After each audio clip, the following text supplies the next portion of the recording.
George Harrison nasceu em 25 de fevereiro de 1943, 8 meses depois de Paul McCartney.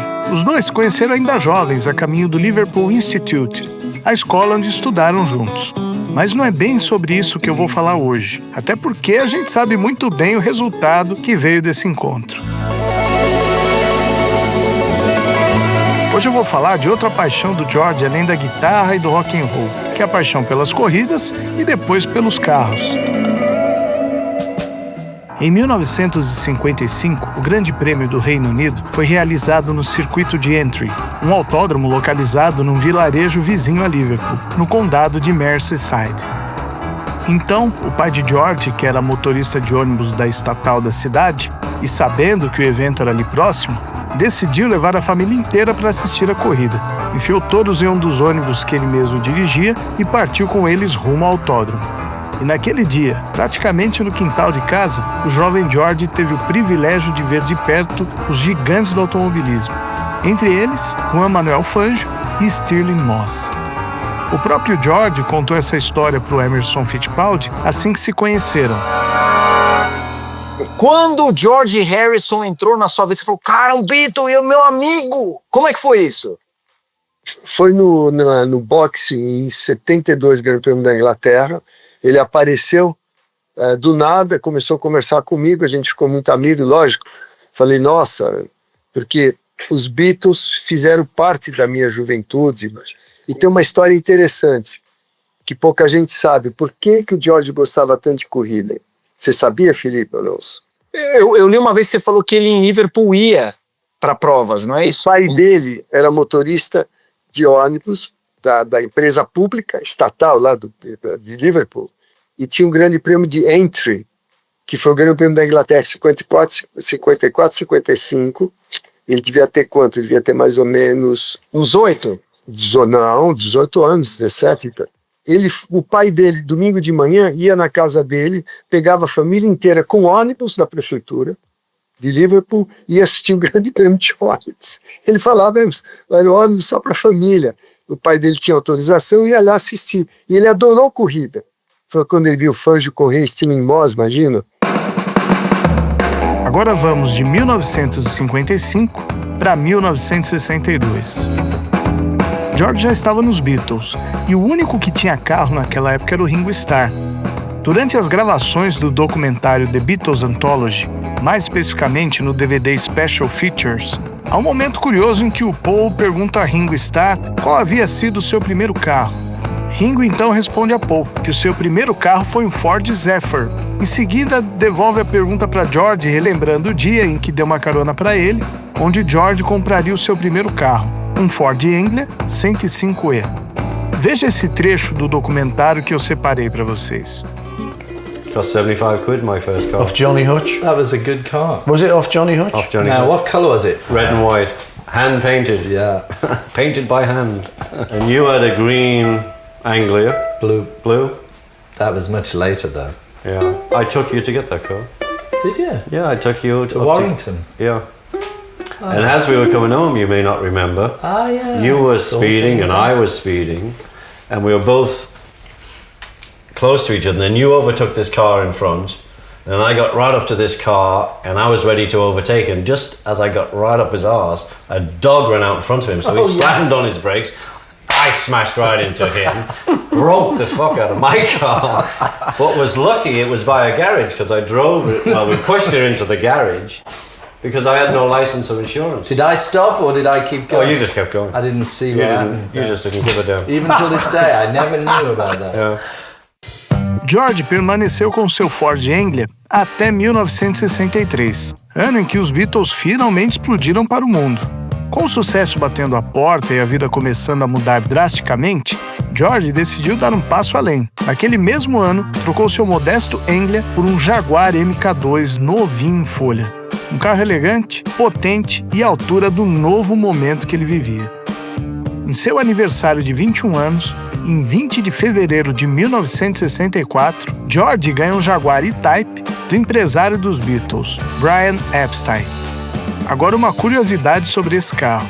Ele possui um toca-disco Philips Alto Mignon de 45 RPM embutido no painel.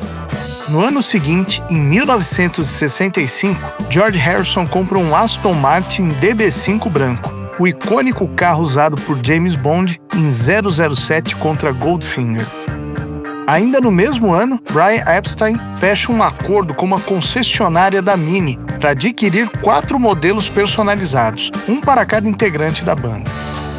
George recebeu um Mini Cooper vermelho, modificado com lanternas de fusca que foram instaladas na horizontal e faróis auxiliares no capô, um visual que lembrava os carros de rally da época. George então decide expandir sua coleção.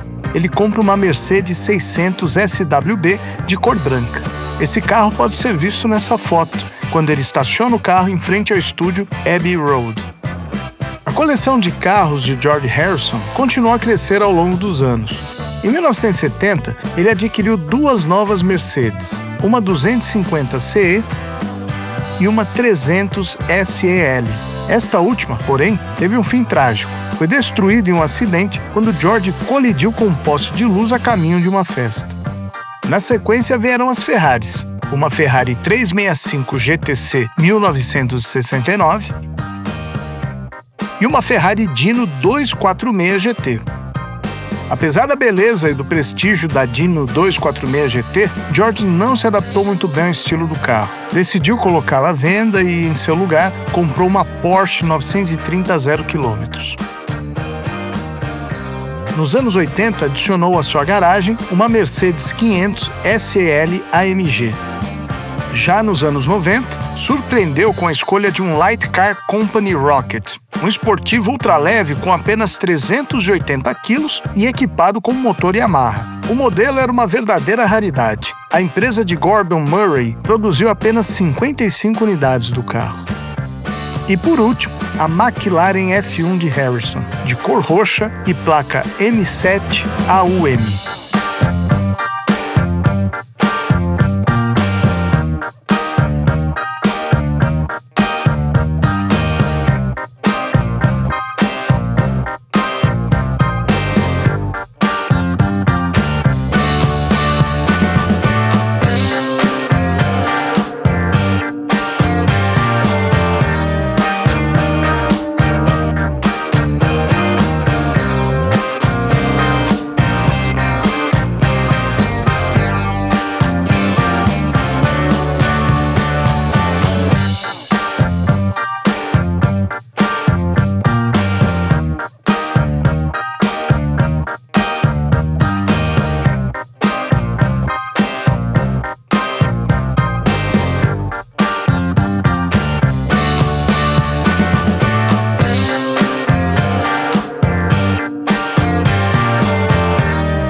Cars. Do you race them yourself? No. Did you ever? Only on the public highway. I like cars. In the old days, when I was young, got a car and there was space on the road, you know, you could nip around there. And I know a lot of racing people from Formula One. And I'm interested in Formula One mainly. I did have a few goes around the racetrack in a Formula One car, a couple of Formula One cars. But, you know, you have to be young to do that, really. I mean, you know, the oldest guys out there in Formula One, well, maybe there's a couple pushing 30 now. But, you know, it's a thing where you have to be so physically together. But it's interesting. I've found that interesting since I was a kid. Paralelamente à sua carreira musical e à crescente coleção de carros, George Harrison também era um frequentador assíduo dos paddocks da Fórmula 1. Em 1969, os Beatles estavam em Mônaco durante o Grande Prêmio de Fórmula 1. Foi lá que Harrison conheceu Jack Stewart. A afinidade entre os dois foi imediata e eles se tornaram grandes amigos. Poucos anos depois, em 1972, George esteve presente no GP da Grã-Bretanha em Silverstone, onde conheceu outro nome que marcaria sua vida na F1, Emerson Fittipaldi. Na época, Emerson era um verdadeiro ídolo no Reino Unido. Estava disputando o título mundial pela Lotus e a amizade dos dois floresceu rapidamente. George Harrison, 36 anos. É o primeiro Beatle a visitar o Brasil, mas não quis saber de música. Ele é apaixonado por corridas e veio aqui só para assistir ao Grande Prêmio de Fórmula 1, sempre acompanhado de um cicerone muito especial, o ex-campeão mundial Jack Stewart. George Harrison deu uma entrevista exclusiva ao repórter Ricardo Pereira, do Fantástico. A conexão entre os dois foi tão forte que George se tornou o primeiro Beatle a pisar em solo brasileiro, justamente a convite de Fittipaldi. Em 1979, ele veio assistir ao Grande Prêmio do Brasil e ficou hospedado na casa de praia de Emerson, no Guarujá, litoral de São Paulo.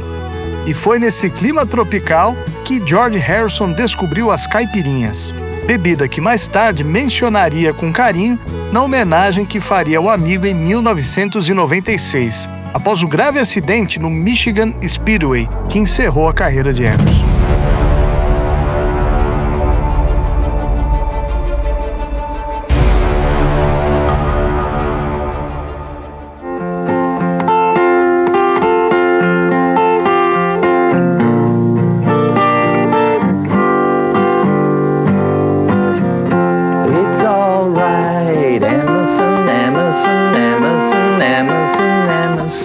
Fittipaldi.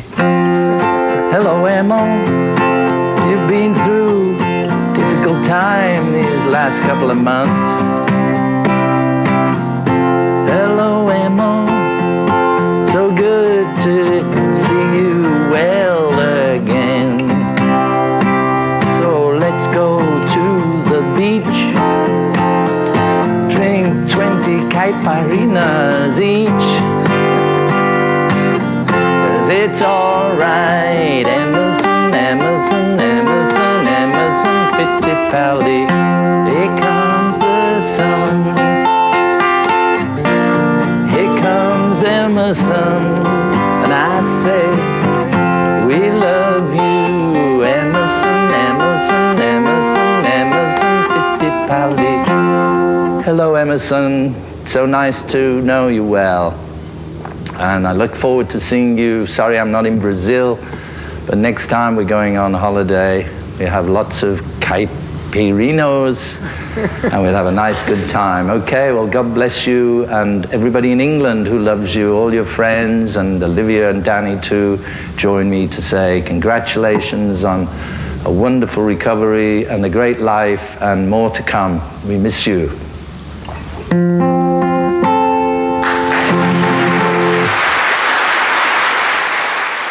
Aí um momento também, Felipe, nessa despedida dele, foi muito especial. Ele pegou aquele bandoninho havaiano que ele gostava, e eu já estava no hotel indo para Milano, ele me liga e fala, Emerson, você vai almoçar? Eu falei, mas eu tenho reunião em Milano à tarde. Ele falou, Emerson, cancela a reunião. Aí a gente voltamos para a casa dele, lá na Suíça, em Lugano. Ele pegou o bandolim e começou a cantar para a gente o almoço inteiro cantando, e a Olivia serviu o almoço. Foi a despedida, muito especial. Foi a última vez que você ouviu? Foi a última vez. E quando o George estava muito, muito ruim na Suíça, ele estava já no... eu liguei para o George, ele até então, a mulher dele, a Olivia, católica, mexicano-americana, né, de Los Angeles, muito católica, de muita fé. E o George respeitava, gostava de Deus, né, My Lord, né? Ele tem a música dele, My Sweet Lord. Eu com um pastor amigo meu, pastor Sérgio Lopes, eu fui para a Suíça e ele aceitou Cristo um pouco antes de ir. Então foi assim, para mim foi uma vitória para a eternidade dele lá no céu. Quando ele aceitou, a gente chorou junto, tudo, foi muito especial. Momento de muita glória e de uma vitória espetacular, porque quando a pessoa tem fé, aceita Cristo no coração, tem uma vida nova. A gente fala aqui nos Estados Unidos, reborn, você nasce de novo. E o George nasceu de novo, foi um momento muito especial. Em seus últimos dias, George se recolheu em algum lugar da Suíça, longe da imprensa, cercado pelo carinho da família e de amigos próximos. Sabendo que o fim se aproximava, deixou uma mensagem para ser lida por sua esposa Olivia e seu filho Danny. A mensagem: tudo pode esperar, exceto a busca por Deus e o amor ao próximo. No dia 29 de novembro de 2001, aos 58 anos de idade, morria George Harrison.